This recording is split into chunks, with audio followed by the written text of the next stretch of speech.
This Rabbi Yehuda Shein, the administrator of Kashrus Anytime, a division of the Kosher Consumers Union, a 501c3 organization. At this time, we'll bring you the second chapter of fish. The eggs, roe, caviar of kosher fish is usually of a different shape than non-kosher. Furthermore, kosher caviar will usually be of a red color, while the non-kosher will be black. Some non-kosher caviar may be red, but will turn black after salting.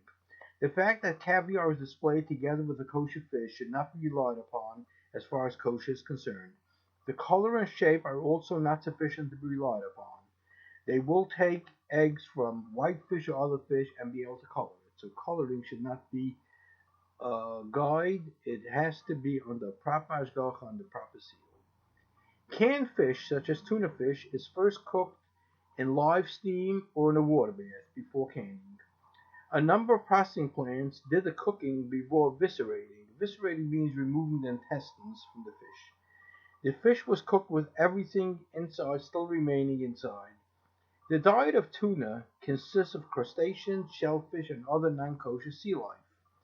In essence, if we cook the tuna before evisceration, we are cooking it together with the yet undigested non-kosher product intact in the stomach. The percentage of food in the stomach of a fish may be as much as 5 to 6% of the total weight of the fish. That will render the cooked fish as non-kosher. The amount of time it takes for digestion in the fish, according to Rabbeinu Tam, is 24 hours or less. A few years back, we realized this problem and brought it to the attention of the major kosher certifiers, requesting that all fish be eviscerated before cooking.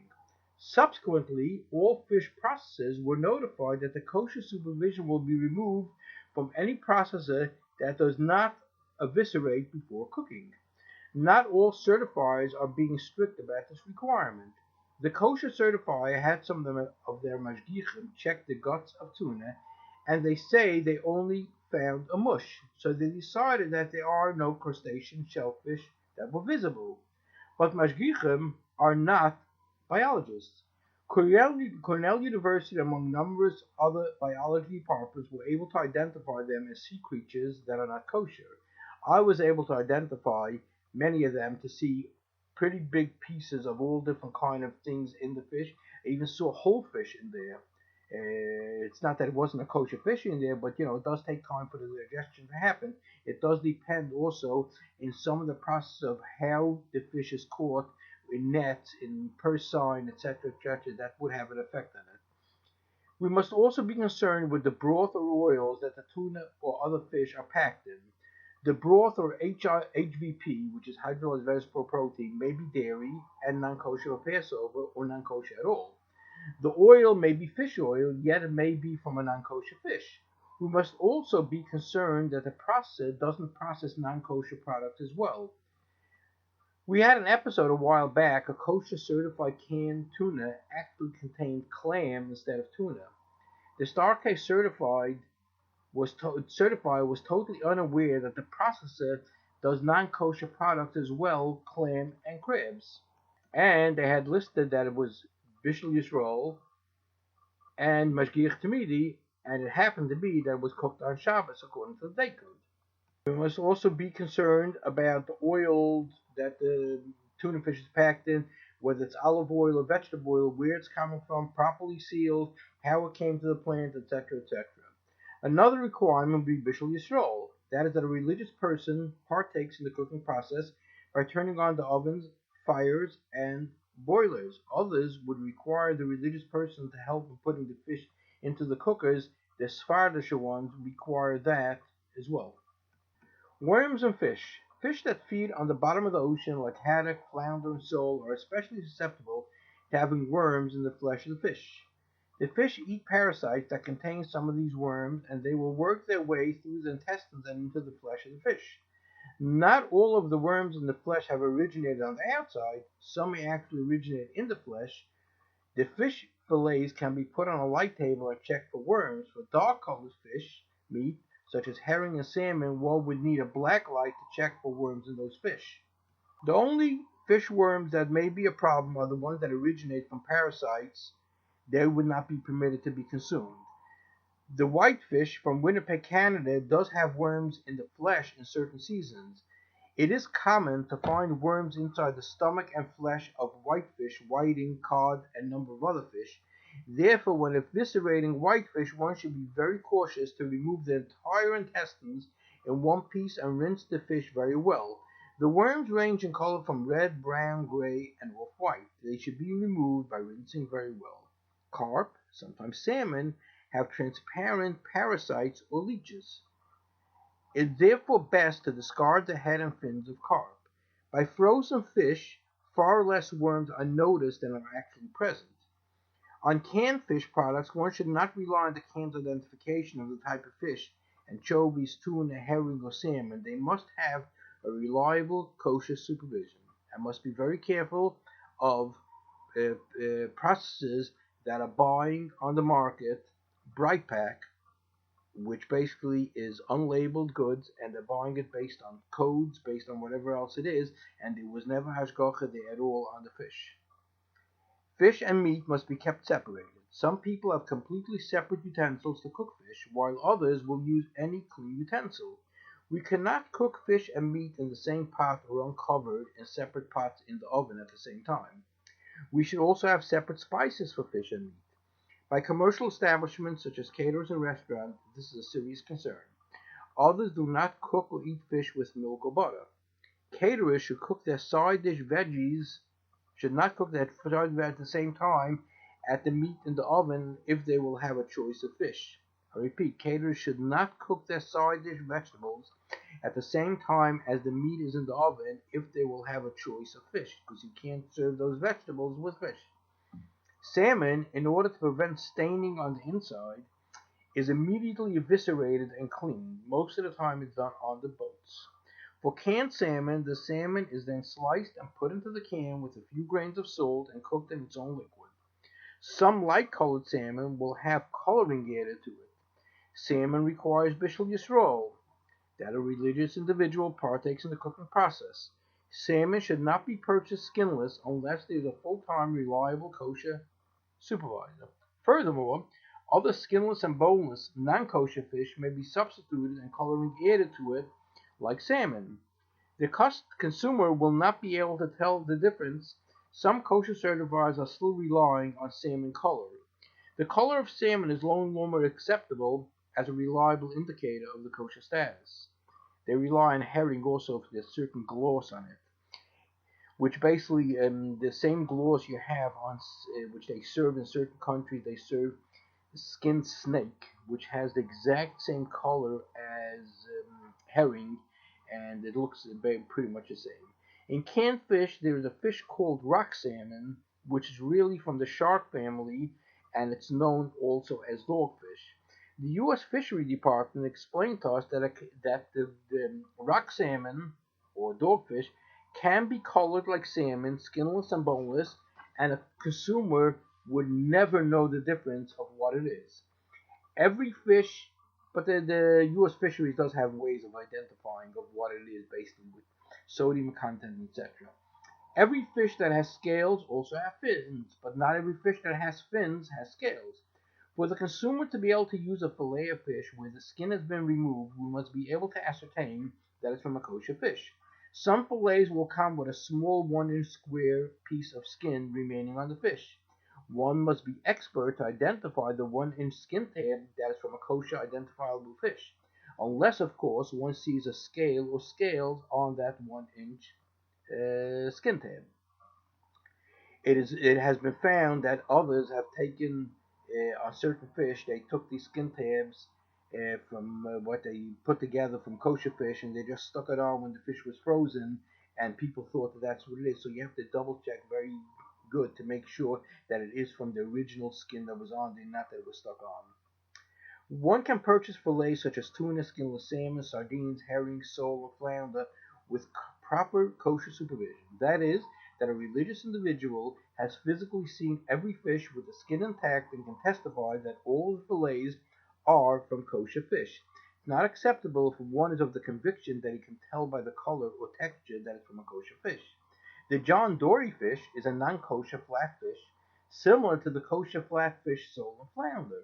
The dory will have a large dark spot on the skin, yet when it's filleted, there is no dark spot on the flesh, and it's almost identical to the sole flounder fish. Even the average fish merchant can only guess as to what type of fish that fillet came from. The consumer should not purchase salted, pickled, or processed fish even when it's produced under kosher supervision if it's being sold in an unsupervised store.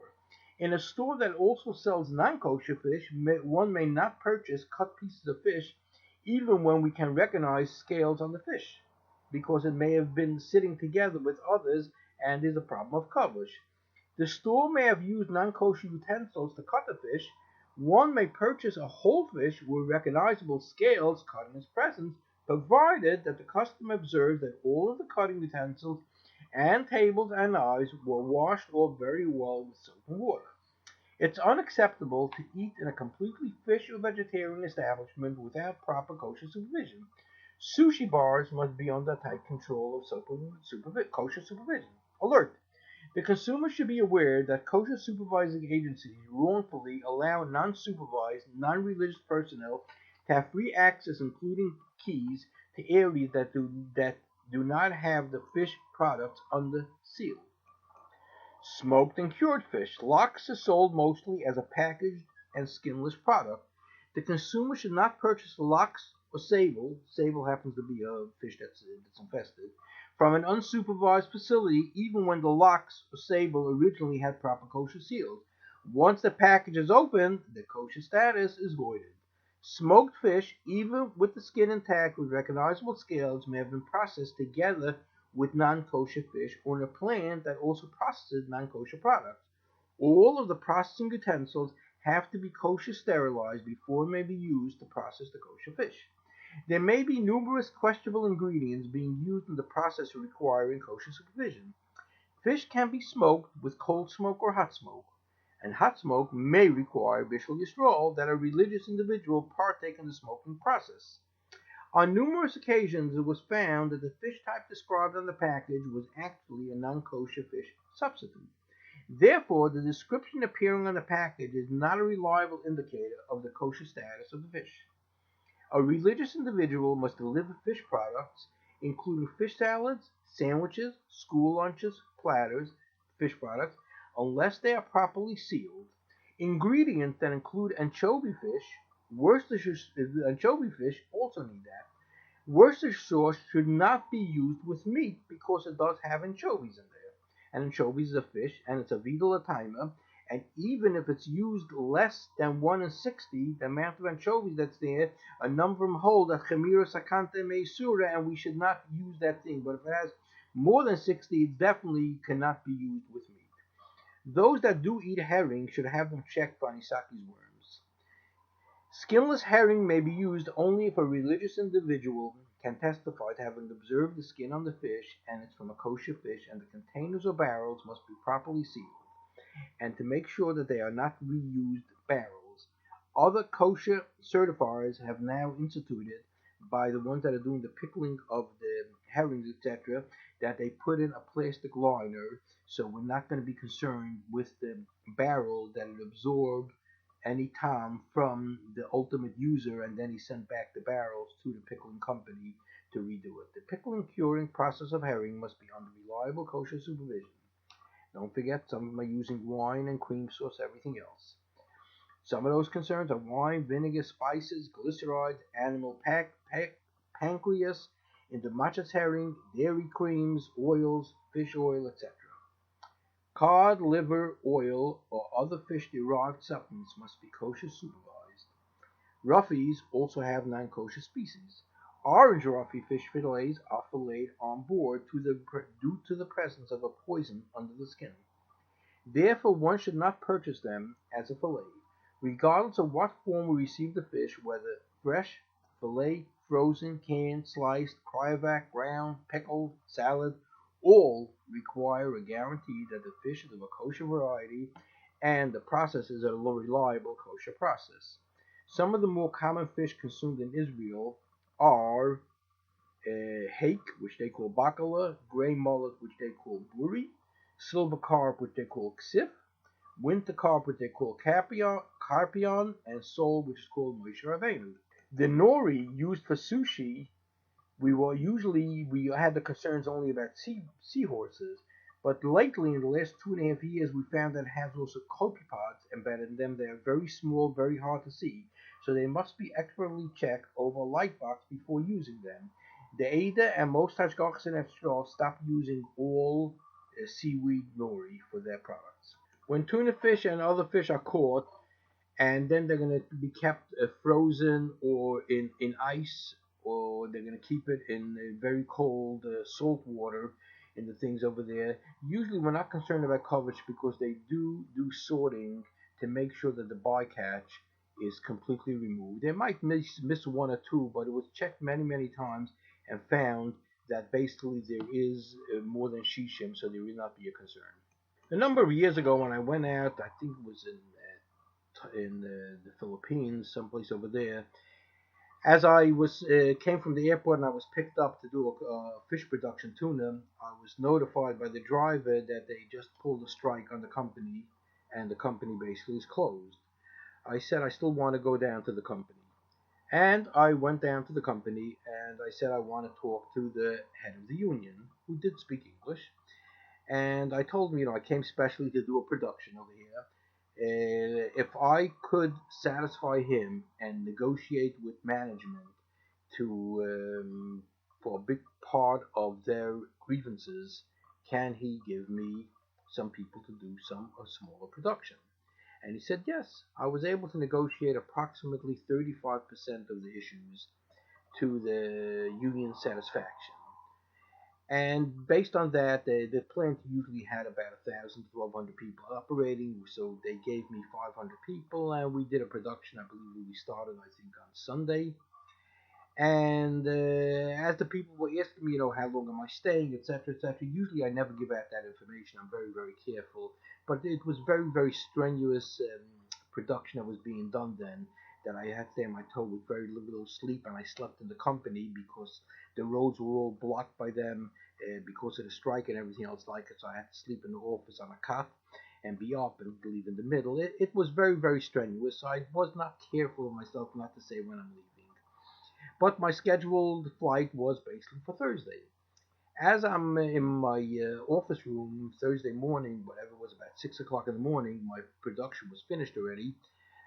As I was still in the middle of diving with my Talis and film, comes along one of the managers and knocks on the door and says, "Rabbi, we have to leave immediately. Please pack up your things and let's go." My other things were packed. So I basically tried to finish as fast as I could, and I hear commotion going on outside, and the shades are closed and everything else like it. And I go over to one of the shades and I open the window to see what's going on there. And I see a lot of people there. I see some armed personnel there, etc. And something is really going on. And I'm listening. I open up the window and I listen to what's going on. And the fellow from the Philippine government was there. It basically turned out to be it was a hostage situation. They felt that I broke the strike and the company doesn't want to negotiate for all the other grievances, and I broke the strike by getting the 500 people to work, and now the management doesn't want to do any negotiations. So basically, they want to keep me hostage that I can't leave, and they blocked the pier that I can't get out from there.